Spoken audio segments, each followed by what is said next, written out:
Good morning, my lovelies. I am at home still waiting to drop my son off at the university.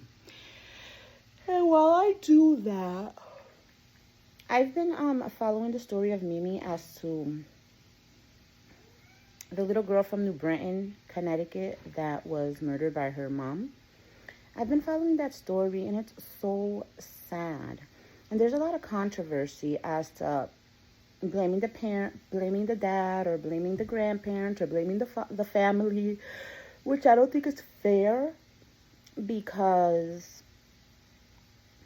there's two sides to every story, and I'm pretty sure I seen an interview with the paternal grandmother, and she said she had been looking for Mimi and asking the mom. I think she lives in Florida, and she might have come up here to Connecticut.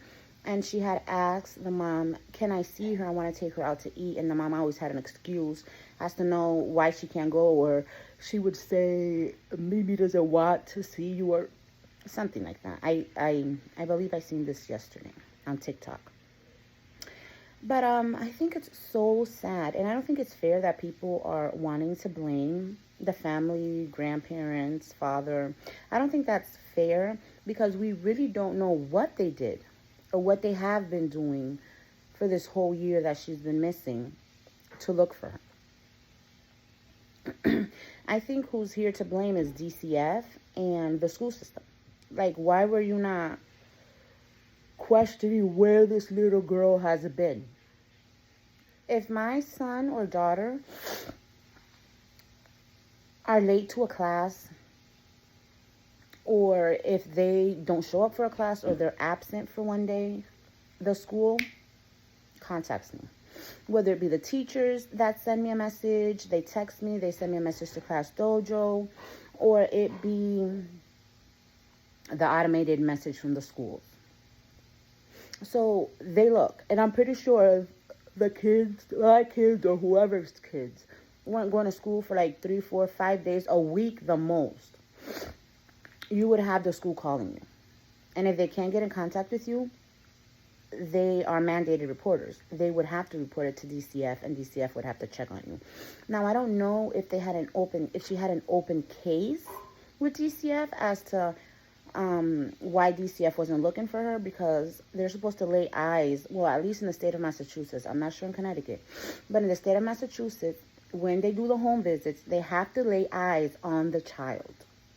They can't just go by what the parent says. "Oh, yeah, she's here, she's there."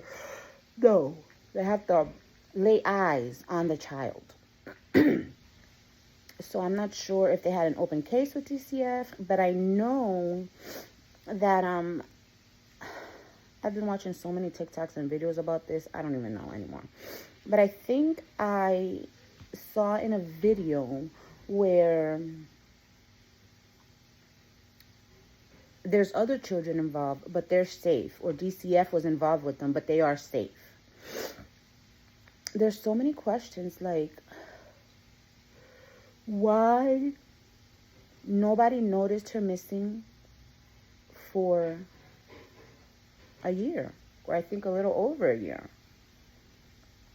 Like, I don't understand. I don't understand. I know the paternal grandmother was interviewed yesterday, and she said she had been looking. If you hear that growling, it's my 2 cats. They're driving me crazy. I guess they're alpha cats, both of them, and they're really getting on my nerves this morning. But there's one cat, my daughter's cat. No other cat could walk by him because he's already whining. But I can't. Right, Bad Bunny? Oh, here's Bad Bunny. He's getting ready for the Super Bowl. Bad Bunny! Bad Bunny! Okay. Bad Bunny's not having it today. But, I got sidetracked there for a minute. But yeah, like, this is so sad. Excuse me, it's too early for me. But, I don't understand how parents can hurt their children.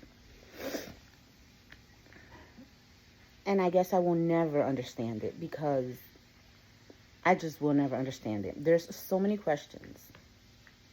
Like, if I so much yell at my kids, I feel so bad because I yelled at them.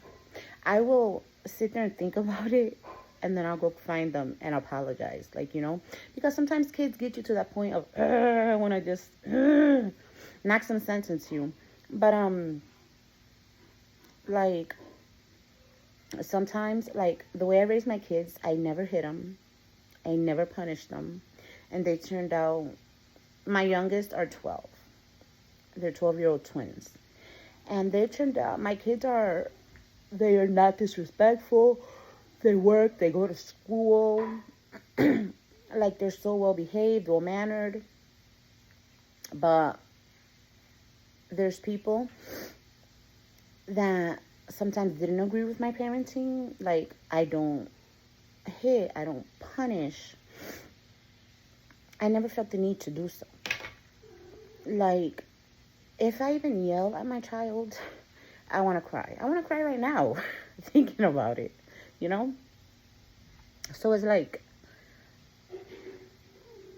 as a parent, look at these two fools. Ash and Bad Bunny. Wait, this is Bad Bunny. That is little girl. And Bad Bunny's back here. As a parent, you're supposed to protect your children. Excuse me. Like, you're supposed to protect your child.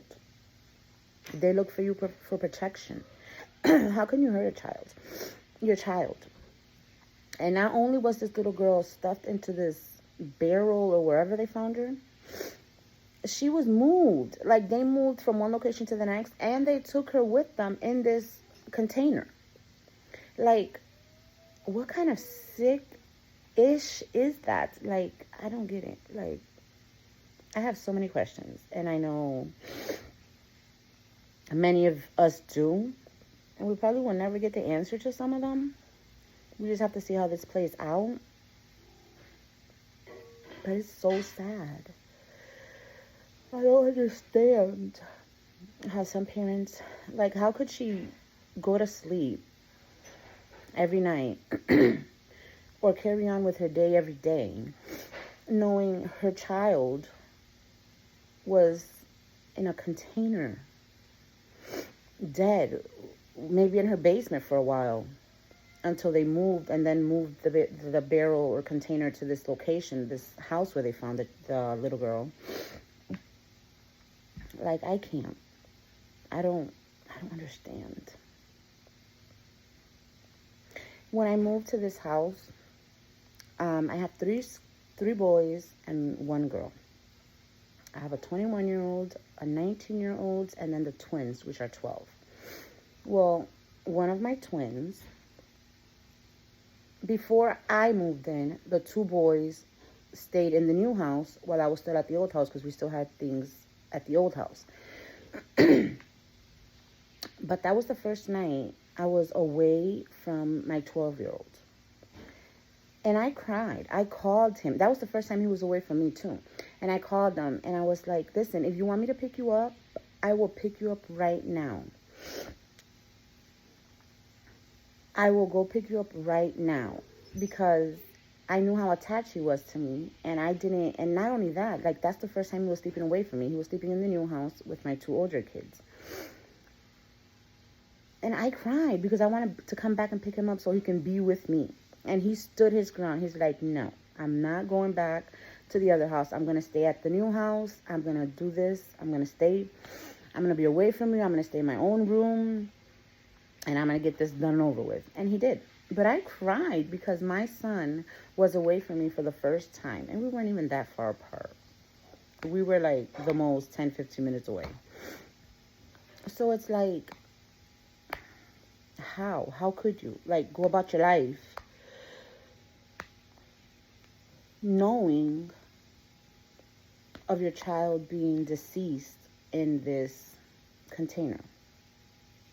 Like, I don't understand. I will never comprehend something like this. Like, there really is evil in this world. It's crazy.